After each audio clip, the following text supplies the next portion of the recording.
지난 6월에 첫 주일 예배를 드리면서부터 우리는 빌립보서 말씀을 묵상해 왔는데요. 오늘 빌립보서 말씀을 마지막으로 나누는 시간이 되었습니다. 특별히 오늘은 오후에 창립 감사 예배를 드리는 날입니다. 아무리 생각해봐도 첫 예배를 드리는 날부터 창립 감사 예배를 드리는 오늘까지 빌립보서 말씀을 온전히 묵상하게 하신 것이 참 놀랍다라는 생각이 들었습니다. 분명히 이 안에 하나님의 섭리하심이 있는 줄로 믿습니다. 많은 이들이 기쁨을 잃어버린 채 절망 속에서 살아가는 이 시대에 예수 그리스도로 인한 기쁨, 주님께서 우리에게 주신 구원의 기쁨을 선포하고 전하는 교회로 세우시려는 특별하고 아름다운 뜻이 이곳에 세우신 리조이스 교회에 그리고 여러분의 삶을 향해 있음을 굳게 믿습니다.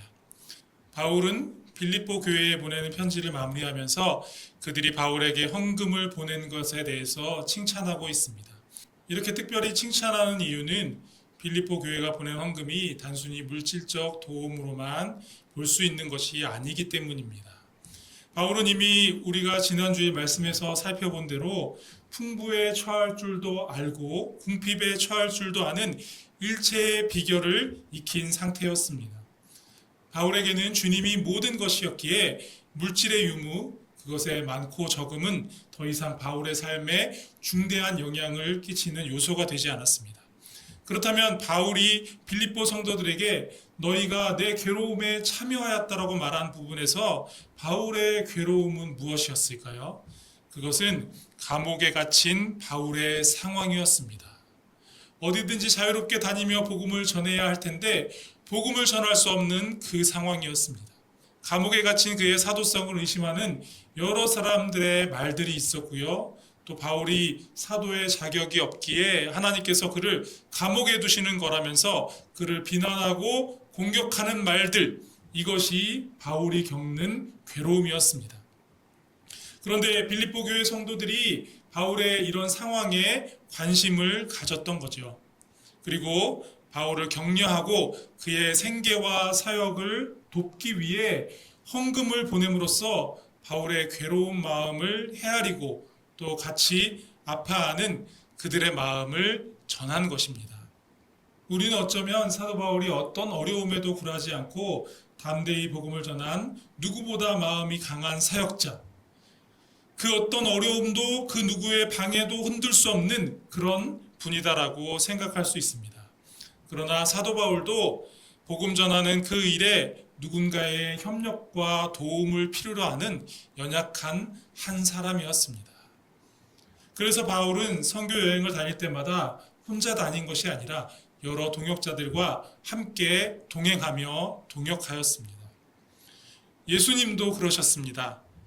온 땅의 죄인들을 구원하기 위해 십자가에 달린 예수님, 그분은 하나님의 아들이셨습니다. 하나님과 한 분이셨습니다. 죄인들을 대신해 십자가에 달리는 그 일은 우리 주님께서 갑작스럽게 당한 일이 아니었습니다. 오래전에 세우신 하나님의 구원의 계획에 의한 것이었습니다. 그런데 주님은 그 일을 앞두고 겟세마네 동산에서 기도하시면서 3명의 제자들을 그곳에 데리고 가셨고 그들에게 기도를 부탁하셨습니다. 복음의 사역을 위해 제자들이 함께하기를 원하셨던 겁니다. 사실 바울이 빌립보 교회에 편지를 보낸 이유는 여러 가지가 있었습니다. 그러나 가장 주된 이유는 우리가 이미 잘 알고 있는 것처럼 갈등과 분열을 겪고 있는 빌립보 교회의 문제였습니다.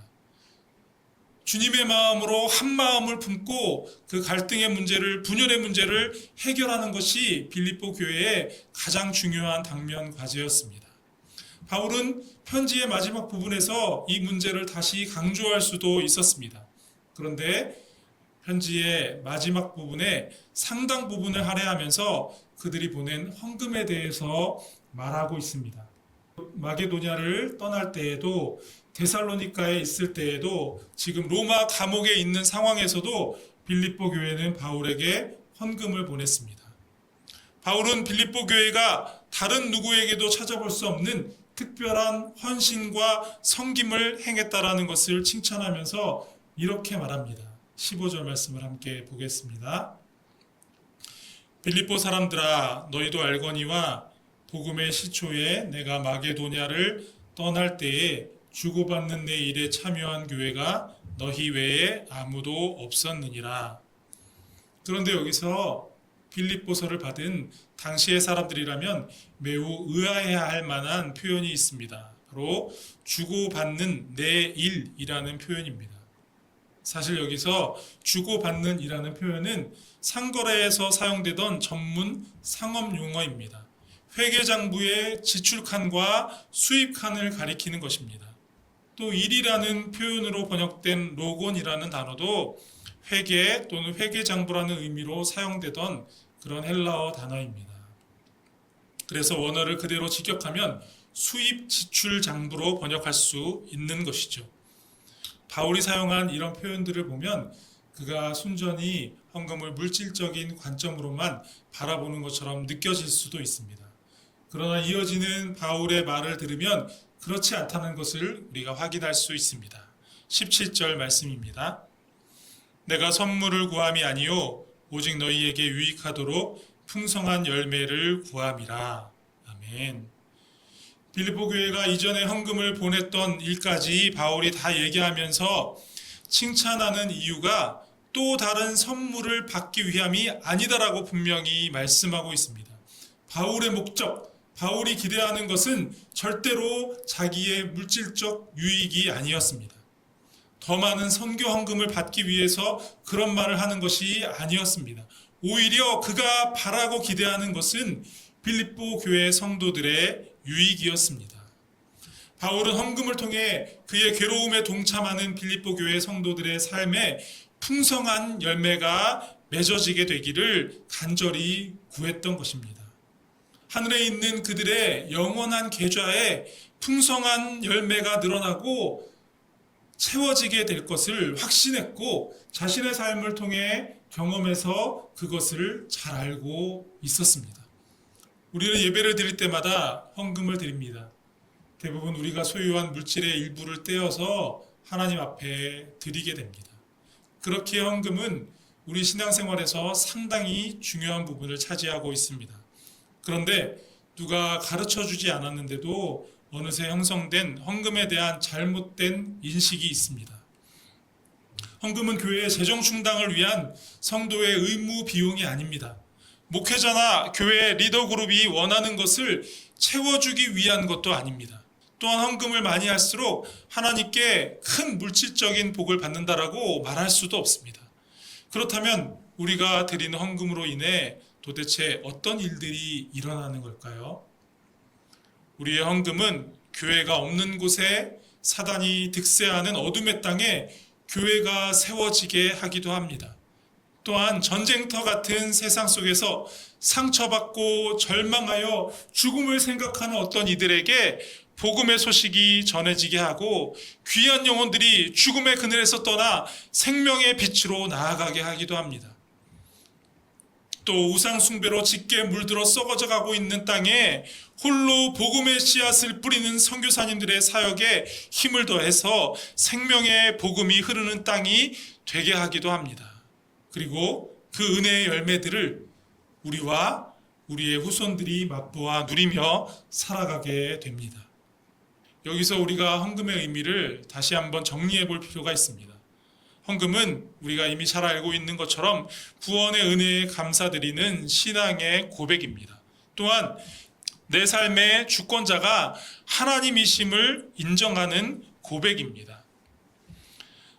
그리고 오늘 우리가 함께 나누는 것처럼 헌금은 삶 속에 영적 열매가 맺히기를 소망하며 드리는 믿음의 고백이라고 말할 수 있습니다. 교회 장부에도 여러분의 헌금 드린 것이 기록되겠지만 궁극적으로 하나님의 장부에 기록되는 열매라는 것이죠. 하나님의 장부에 어떻게 기록될까요? 한쪽에는 헌금을 드린 여러분의 이름과 그 드린 헌금이 기록될 것이고 그 옆에는 우리가 상상할 수도 없는 놀라운 영적인 열매들이 빼곡히 기록될 것입니다. 저는 나중에 천국에 가면 하나님의 장부를 우리 눈으로 확인할 수 있는 감격을 누릴 수 있지 않을까 하는 기대도 해봅니다. 여러분, 빌립보 교회에서 얼마나 많은 성도들이 바울에게 보내는 헌금에 함께 했는지, 그 헌금으로 얼마만큼의 물질이 모였는지 궁금하시죠? 저도 궁금합니다. 그런데 어디에도 그에 대한 정보가 없으니 우리는 알 길이 없습니다. 그러나 중요한 것은 바울이 그 헌금으로 풍족하다라고 고백했다는 사실입니다. 여러분, 18절 말씀을 한번 같이 읽어보겠습니다.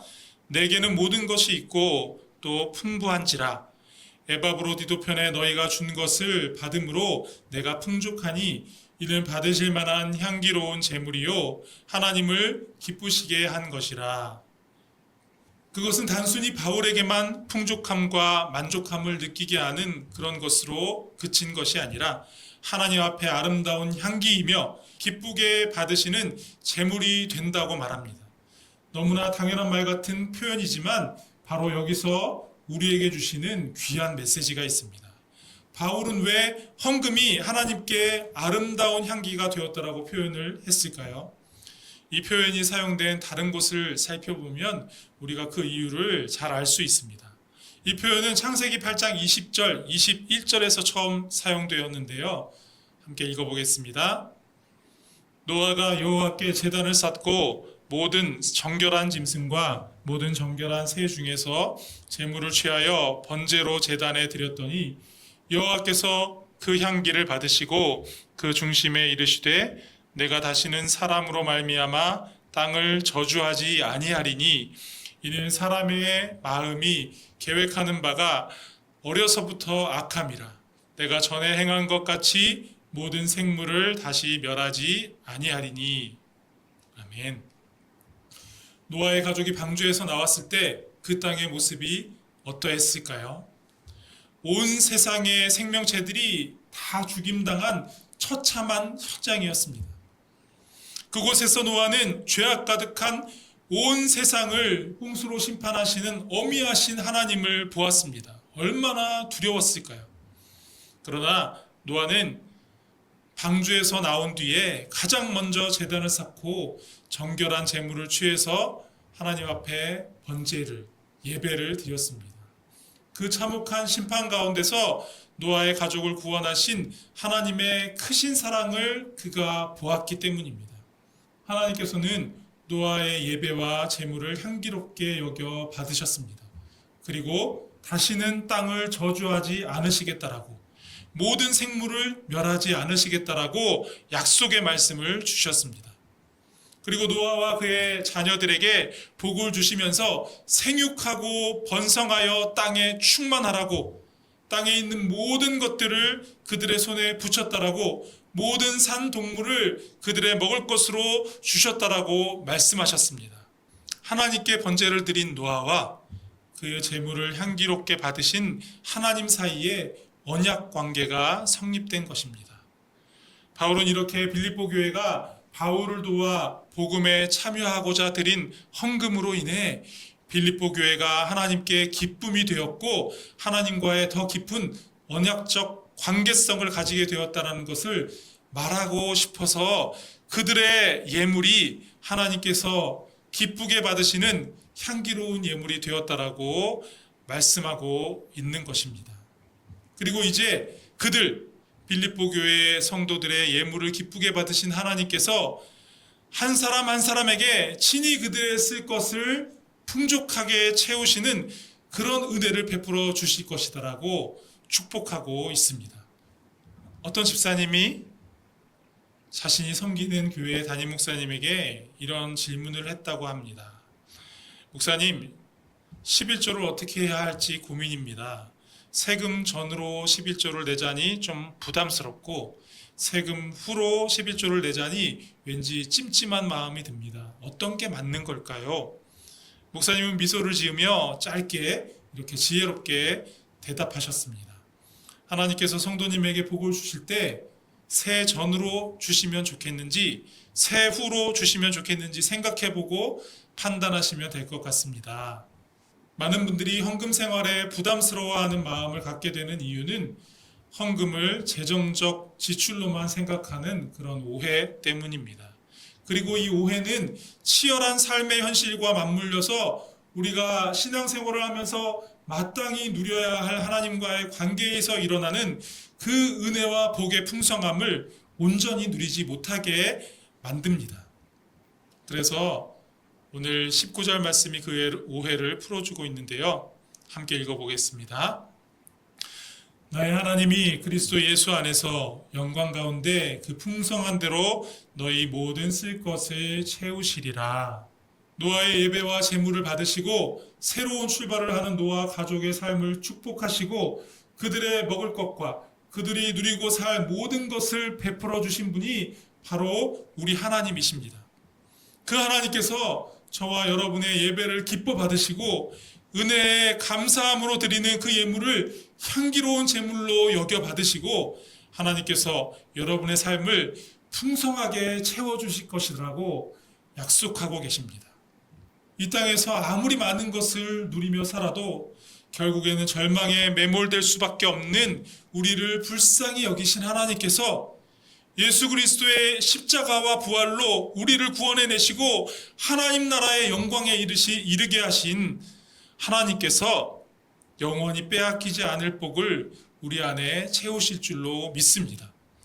오늘 리조이스 교회에서 예배드리는 여러분 모두 영원한 이 기쁨, 이 은혜 안에 살아가시기를 간절히 축복합니다. 우리 리조이스 교회가 첫 주일 예배를 드리는 날부터 오늘까지 이렇게 빌립보서 말씀을 함께 나누었는데요. 우리가 그렇게 한 것은 하나님께서 빌립보서를 통해 리조이스 교회를 하나님이 기뻐하시는 교회로 만들어 가실 것이라 기대했고 또 믿었기 때문입니다. 그리고 놀랍게도 한 주 한 주의 말씀이 정말로 우리 교회가 갖추어야 할, 가져야 할 그런 모습을 깨닫게 하셨고 또 결단하게 하시는 그러한 시간이었습니다. 그런데 오늘 바울이 빌립보 교회의 마지막 인사를 전하는 새 구절의 말씀에서 우리 리조이스 교회를 향한 강력한 도전과 격려의 메시지를 듣게 됩니다. 21절부터 23절까지의 말씀을 함께 읽어보겠습니다. 그리스도 예수 안에 있는 성도에게 각각 문안하라. 나와 함께 있는 형제들이 너희에게 문안하고 모든 성도들이 너희에게 문안하되 특히 가이사의 집 사람들 중 몇이니라. 주 예수 그리스도의 은혜가 너희 심령에 있을지어다. 아멘. 바울은 빌립보 교회 성도들에게 안부를 전하고 있습니다. 그런데 22절에 특이한 표현이 있죠. 모든 성도들이 문안하는데 그 가운데 가이사의 집 사람들 몇 사람이 있다라는 겁니다. 가이사는 1세기에 로마 황제를 부르는 공식 호칭이었습니다. 가이사의 집 사람들이라는 이 표현은 어떻게 보면 로마 황제의 가족이나 친족들을 지칭하는 말처럼 들리기도 하지만 성서학자들의 연구에 의하면 로마 사람들을 지칭하는 말이었습니다. 로마 사람들은 황제를 제국의 주인으로, 세상의 주인으로 고백하는 사람들이었습니다. 그런데 그들 중에 예수님을 영접하고 주님으로 구원자로 고백하는 사람들이 생겨났다라는 말입니다. 황제와 그의 권력과 물질을 신으로 여기는 로마 한복판에서도 생명의 복음이 퍼져나가고 복음의 능력이 살아 역사하고 있다는 사실을 보여주는 겁니다. 우리가 살아가고 있는 세상, 권력과 물질이 세상을 살아가는 능력처럼 보이는 그런 세상입니다. 그것들이 나를 안전하게 지켜줄 것 같아서 온 인생을 걸어서 거기에 매달려 있습니다. 그러나 권력도 물질도 결코 영원한 안전을 우리에게 보장해주지 못합니다. 역사는 수많은 제국과 권세자들이 순식간에 무너지고 사라졌음을 우리에게 보여줍니다. 돈이 오늘 나를 잠시 잠깐 편하게 할 수 있을지 모르지만 영혼 깊은 곳의 불안을 해결해 주지 못합니다.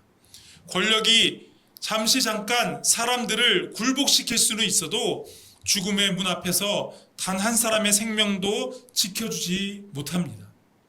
바울은 로마 사람들 가운데서 예수 그리스도를 주로 고백하는 사람들이 생겨났음을 전하면서 빌립보 교회 성도들을 격려했습니다. 황제를 주라 부르며 권력과 물질을 신처럼 여기는 로마 한복판에서도 복음은 묶여있지 않았습니다. 오히려 복음은 놀라운 능력으로 역사했습니다.